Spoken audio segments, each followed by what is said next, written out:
Assalamualaikum warahmatullahi wabarakatuh.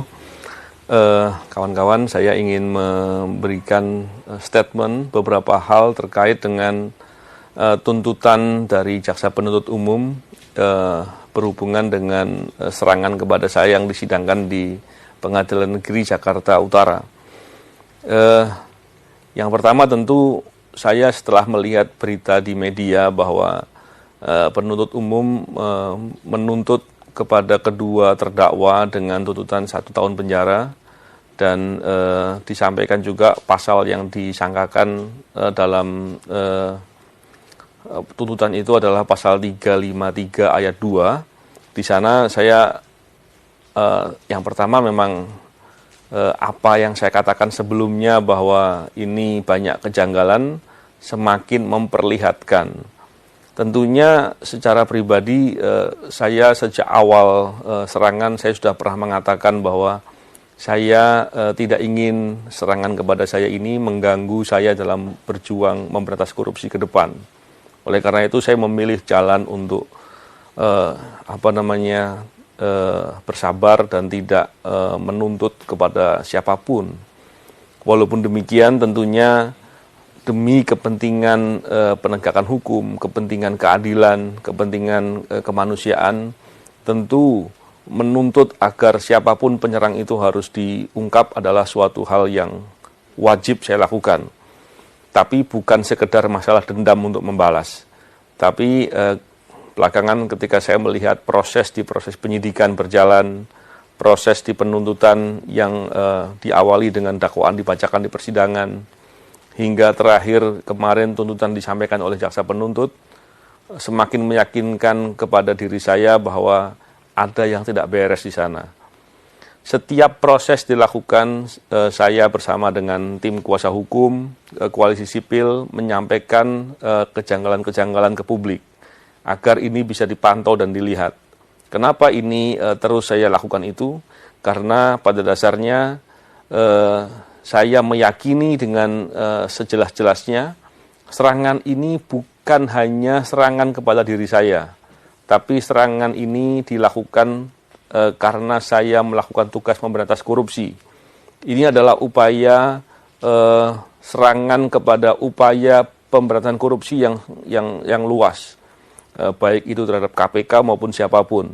Bahkan saya melihat upaya ini upaya untuk menakut-nakuti atau mengancam kepada orang yang berani dengan lugas, dengan tuntas untuk berjuang memberantas korupsi.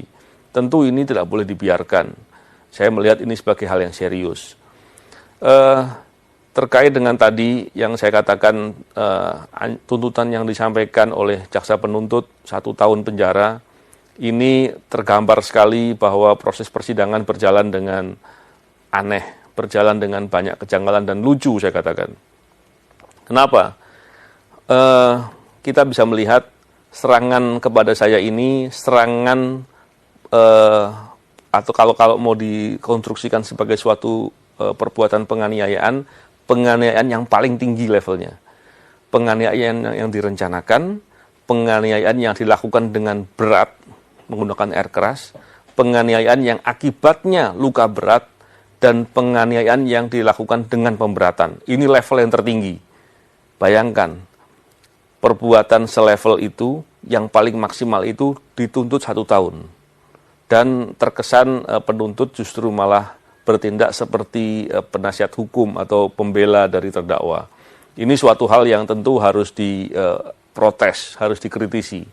Saya menyampaikan hal ini tentunya tidak serta-merta bahwa emosional terkait dengan hal ini, tidak. Saya melihat ini hal yang harus disikapi dengan marah. Kenapa?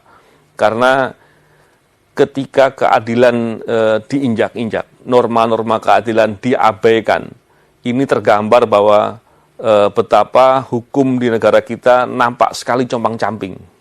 Ini tentunya berbahaya sekali.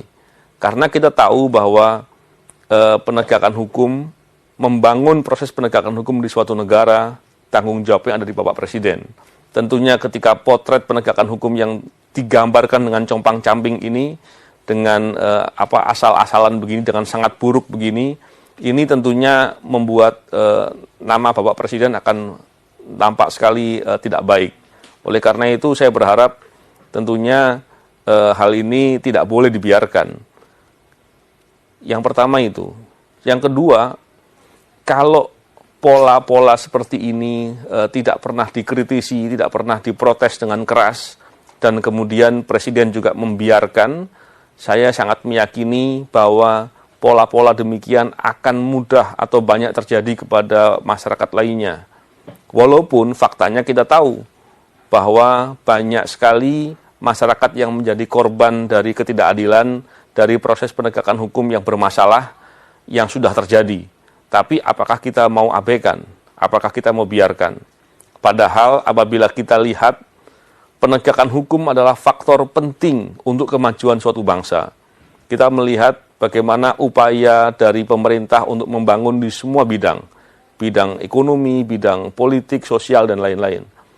Tapi apabila penegakan hukumnya bermasalah, proses penegakan hukum, sistem penegakan hukum, dan bagaimana realisasi penegakan hukum di masyarakat itu ternyata bermasalah, maka kita sulit sekali untuk bermimpi sektor-sektor lain bisa menjadi baik. Dan ini faktor yang paling penting. Bahkan dalam proses upaya memberantas korupsi, masalah penegakan hukum itu menjadi hal yang penting sekali. Tentunya yang saya katakan ini hal yang hal yang komprehensif, hal yang lebih luas, dan saya berharap kita semua bisa melihat ini sebagai permasalahan. Sekali lagi, saya tidak hanya melihat ini dari kepentingan saya pribadi, tapi saya melihat ini sebagai kepentingan semua orang, terutama karena serangan kepada saya ini adalah upaya untuk menyerang pemberantasan korupsi, dan ini berbahaya. Bahkan kalau kita lihat di era-era belakangan ini, pemberantasan korupsi di Indonesia sedang menjadi masalah yang sangat luar biasa. Bahkan kita tahu dengan terang benderang upaya penghambatan, upaya penghadangan dilakukan dengan masif. Di tengah banyaknya potensi-potensi korupsi, bahkan perbuatan-perbuatan korupsi yang terjadi.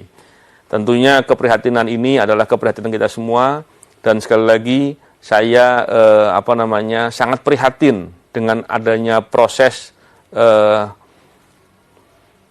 persidangan yang sekarang sudah masuk di masa penuntutan yang berlangsung seperti itu. Keprihatinan ini bukan pertama kali, tapi sudah saya sampaikan berulang kali, dan ini sudah banyak kejanggalan-kejanggalan yang terjadi. Saya kira apakah ke depan situasi itu akan berubah, apakah kemudian prosesnya akan menjadi baik, bagi saya yang penting adalah saya tetap akan berikhtiar untuk berbuat.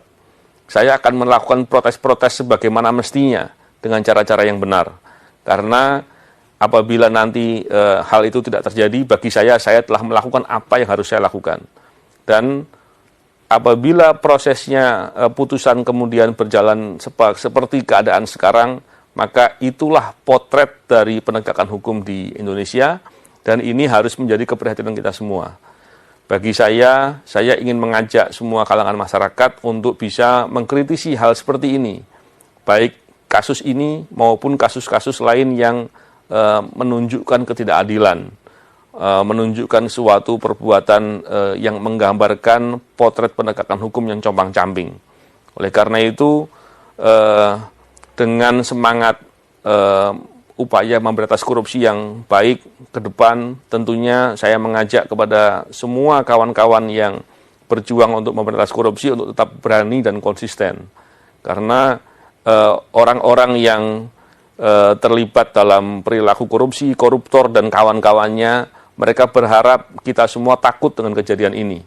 Kita semua menjadi melemah dan kemudian mereka bisa dengan semaunya sendiri merampok dan menjarah uang rakyat, harta dari bangsa dan negara. Saya kira itu hal yang menjadi concern bagi saya, dan sekali lagi kejanggalan demi kejanggalan yang saya catat, saya umumkan ke media, kepada publik setiap waktu dan setiap tahap, itu semakin tergambar, dan ini semua saya minta untuk menjadi perhatian dan kita menjadi catatan bagi kita semua. Semoga ini bisa menjadi upaya perbaikan Saya tidak tahu perbaikannya akan seperti apa, tapi tentunya dalam kesempatan ini saya juga mendesak kepada Bapak Presiden, apakah masih tetap akan membiarkan, apakah terus kemudian akan turun untuk membenahi masalah-masalah seperti ini. Bukankah sejak awal Bapak Presiden memberikan perhatian soal ini, tapi kemudian mempercayakan kepada aparatur yang sedang bekerja? Bukankah sudah sangat cukup alasan untuk menunjukkan bahwa aparatur bekerja dengan bermasalah di sana-sini? Saya kira itu ingin saya sampaikan. Terima kasih. Assalamualaikum warahmatullahi wabarakatuh.